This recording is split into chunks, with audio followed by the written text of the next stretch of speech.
Day 7. కొన్నిసార్లు ఫోన్లో contacts ఉంటాయి, సోషల్ మీడియాలో ఫాలోవర్స్ ఉంటారు, కానీ రూమ్కి వచ్చాక మళ్ళీ ఒక్కడనే ఉంటా. ఇవాళ అలానే అనిపించింది. ఇంకా సో అట్లానే ఇంకా బ్రేక్ఫాస్ట్ చేసేసాను అనమాట. సో ఇవాళ ఫుడ్ ప్రిపేర్ చేసుకుందాం అని చెప్పి ఓన్లీ రైస్ వరకు కుక్ చేసుకొని ఇంకా కర్రీస్ తెచ్చుకున్నాను అనమాట.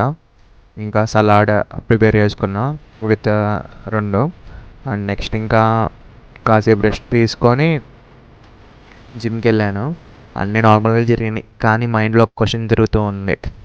ఇన్ని ఎఫర్ట్స్ పెడుతున్నా వర్త్ అవుతాయా లేదా అని. బట్ అవుతాయని నమ్మకం ఉంది. లెట్స్ సి ఎక్కడి వరకు అవుతాయని. మోటివేషన్ లేకపోయినా జిమ్కి వెళ్తున్నా, చేస్తున్నా. లెట్స్ సి ఎక్కడి వరకు అవుతాయో. బట్ మీరు సపోర్ట్ చేస్తారని అనుకుంటున్నా. అండ్ థ్యాంక్స్, చాలామంది చాలా సపోర్ట్ చేశారనమాట లాస్ట్ వీడియోస్లో. Thanks everyone. And still believing. కొత్తగా ఎవరైనా చూస్తుంటే ఫాలో చేయండి మావా. ఇంకా మంచి వ్లాగ్స్ వస్తాయి అనమాట. ఇది డైలీ రొటీనే.